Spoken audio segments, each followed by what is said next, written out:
Bismillahirrahmanirrahim. Assalamualaikum warahmatullahi wabarakatuh. Waalaikumsalam. Alhamdulillah, semoga ini nambah ilmu. Sebetulnya ini juga kegiatan yang sudah dilakukan setiap hari. Barangkali di usahanya ibu-ibu semuanya sudah dilakukan sebetulnya. Tapi apa itu sih sebetulnya gitu? Supply chain itu rantai pasok, Ibu. Nah, kenapa kami semua mencontohkan dari tadi itu kacang. Sebetulnya kacang yang unggulannya keranggan ini kan kacang sangrai. Tadi Bu Dokter Ena bilangnya kacang yang sehat karena kacang sangrai itu nggak pakai minyak, ya kan? Dan apa keunggulannya kacang sangrainya di keranggan? Kacang sangrainya keranggan itu kan memang beda dengan yang lain. Jadi rasanya itu crunchy banget, meletis gitu ya istilahnya. Dan itu kenapa pertama kali saya browsing di internet itu apa keunggulannya keranggan. Ternyata saya menemukan di Google itu adalah kacang keranggan masuk Cina. Nah itu yang terjadi sehingga saya tertarik untuk ke sini. Setelah ngobrol sama Pak Lurah ternyata banyak banget usaha-usahanya ibu-ibu semua yang ada di sini. Syukur alhamdulillah. Nah berikutnya kami akan berusaha untuk sharing bagaimana agar bisa berkelanjutan. Karena Bapak Ibu-ibu semuanya banyak punya usaha, tiba-tiba hanya sesaat ya, sesekali ya, habis itu udahan. Nah, sekarang saya ingin sharing bagaimana bisa berkelanjutan. Agar usaha itu bisa berkelanjutan, maka yang harus dilihat itu adalah supply chain-nya atau rantai pasoknya. Kenapa salah satunya kendala yang ada di kacang sangrai keranggan? Saya tanya di awal apa? Supply-nya dari mana? Pemasoknya dari mana? Bahan baku kacangnya dari mana? Ternyata dari Cilacap, dari Brebes, ya kan? Di saat mereka nggak supply, apa yang harus dilakukan? Nggak ada, terganggu. Begitu juga dengan usahanya ibu-ibu semuanya. Jadi yang pertama kali dilihat adalah bahan bakunya, supply-nya, suppliernya. Kalau ibu-ibu itu nanti bikin kue, bolu, gampang, tepung terigu misalnya, kan gampang. Nah sekarang model kalau kacang keranggan, ayo supply-nya dari Brebes, Cilacap. Sampai Pak Lurah kemarin bilang, wah saya aslinya kayaknya dari sana juga ada saudara yang dari sana deh. Wah saya nanti lahan saya nanti ditanemin kacang aja Bu kalau gitu, kayak gitu.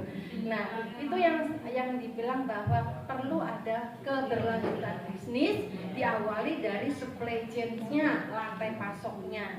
Jadi bagaimana bahan bakunya?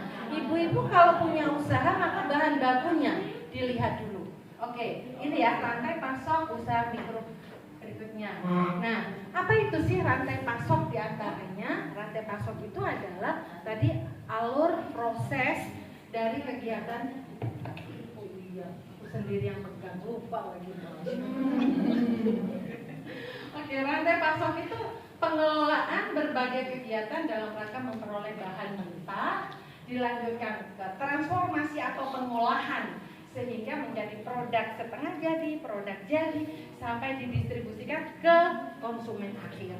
Nah, diantaranya itu ada, termasuk diantaranya ada pengangkutan, ada pembayaran tunai atau kredit. Itu dalam bisnis harus diperkirakan ya, dipikirkan ya ibu-ibu ya.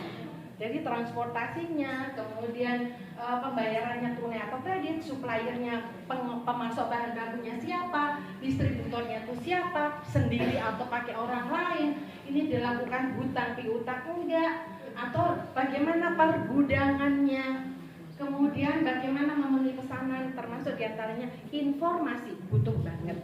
Informasi maunya pelanggan itu apa sih katanya ibu-ibu dosen tadi yang awal-awal kan maunya pelanggan itu apa sih? Nah itu informasi dari mereka perlu sekali. Nah ini ibu-ibu semuanya, nah namanya rantai pasok mulai dari supplier kemudian diolah, kalau pabrik ya pabrikan. Model Pak Haji siapa sih Bu yang kerangga yang kacang sangrai itu? Pak Haji Naim. Nah Pak Haji Naim itu Pak Haji Naim itu kan yang mengolah kacang sangrainya itu kan, nah kemudian didistribusikan. Yang saya tahu, informasi yang saya dapatkan, jadi Pak Haji Naim itu hanya memproduksi aja.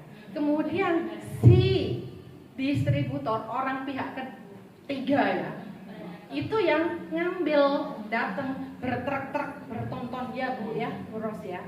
Nah, tanpa ada merek, tanpa ada sortiran kualitas, dibawa ke sana setelah di packaging sama mereka, harganya nggak kira-kira Bu, mahal banget, gitu kan? Nah, Pak Haji, nah ini cuma produksi aja. Orang saya tanya, Bu, yang penting sudah bisa makan, sudah bisa menghidupi anak, bisa menyekolahkan anak. Hanya sebatas itu. Nanti silakan ditambahkan ibu-ibu, bapak dosen ini. Itu yang ada di Keranggan. Sementara itu produknya itu luar biasa. Beda dengan yang lain. Nanti Pak Dokter Badawi ingin ngerasain sebetulnya. Makanya saya udah pesen buku lulus untuk tentengannya itu. Kegiatan itu kegiatan untuk merancang produk, kegiatan bagaimana mendapatkan bahan baku, merencanakan produksinya, jangan sampai berhenti. Makanya berapa permintaannya itu harus disiapkan. Kegiatan produksi dan kegiatan melakukan pengiriman. Kalau bisa dikoordinir sendiri. Nah, kegiatan manajemen rantai pasok itu nih yang dilakukan ibu-ibu selama ini sering-seringnya ya. Biasanya menerima order, kemudian dari order itu baik secara online maupun ada pre-order. Ini yang dilakukan ibu-ibu ya Pak? Melalui WA, melalui ya kan, Instagram dan lain-lain. Sudah punya Instagram belum ibu? Ya. Kalau belum nanti, kalau ada yang belum perlu nanti ini ada Bu Erna ya. Itu bisa ngajarin bagaimana membuat Instagram, ada Bu Dr. Rina juga ya nanti. Oke. Ada juga menerima order langsung dari produsen. Ada juga yang PO. Ya, suka PO ya Bu? Ibu jangan PO-nya ikut PO-nya ke Shopee ke orang lain. Gimana caranya konsumen PO ke Ibu? Gitu ya. Nah, kemudian pada saat mau dikirim, jangan pernah lupa checklist. Checklist jumlah, checklist produk. Kalau perlu kualitas boleh. Kalau ibu memang sudah punya standar kualitasnya boleh. Tapi kalau enggak setidaknya matchingin dulu. Jangan sampai customer itu kecewa nantinya. Ya, sebelum didistribusikan maka di checklist dulu.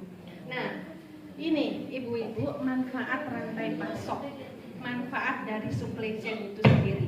Memang goalnya adalah bisa berkelanjutannya bisnis ibu-ibu semuanya.